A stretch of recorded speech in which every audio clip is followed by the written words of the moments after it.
আনিস আলমগীর হতে পারে প্রো আওয়ামী লীগের, হতে পারে প্রো আরও কোনো দলের, কিন্তু সে কথা বলবে।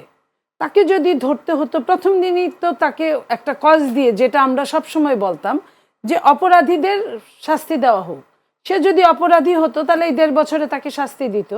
সে অপরাধী না, সে কথা বলার কারণে, কথা বলা সরকারের বিরুদ্ধে, এমন না যে আওয়ামী লীগের পক্ষে কথা বলার কারণে, সরকারের বিরুদ্ধে কথা বলা। সরকারের বিরুদ্ধে কথা বলবে, এটাই স্বাভাবিক। সরকার কি প্রত্যেক ব্যাপারে সফল? আনিস আলমগীরের এই গ্রেফতার, আটক, এই বিষয়টাকে আপনি কিভাবে দেখছেন? পজিটিভলি নিচ্ছেন না নেগেটিভলি নিচ্ছেন, যদি একটু বলতেন। আমি ভীষণ নেগেটিভভাবে দেখছি, নর্মাল নেগেটিভ না। কারণ শেখ হাসিনার সময় কথা বলতে না পারার জন্য কিন্তু এটাও একটা বড় কারণ ছিল। সাংবাদিক, রাজনীতিবিদ কেউই কথা বলতে পারতো না।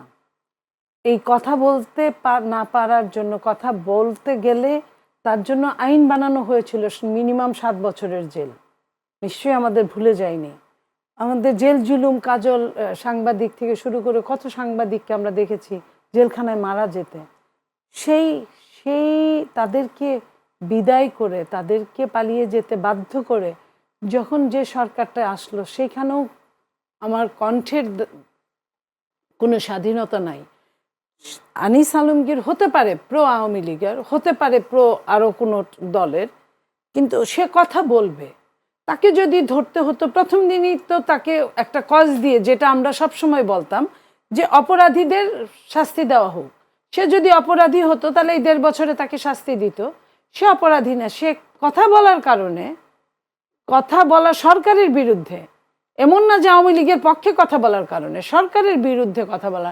সরকারের বিরুদ্ধে কথা বলবে, এটাই স্বাভাবিক। সরকার কি প্রত্যেক ব্যাপারে সফল?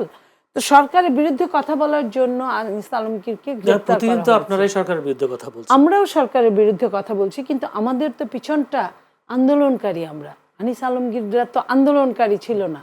সমস্যাটা ওই জায়গায়। তো হতে পারে আস্তে আস্তে আনিস আলমগীররা যাওয়ার পরে হয়তো শেষ দিকে আমরাও হতে পারি, বলির পাঠা বলা যায় না। কিন্তু এই জায়গাটা না করার তো কিছু নাই। আপনি সকালে সূর্য দেখলে বোঝা যায় না যে দিন কেমন যাবে?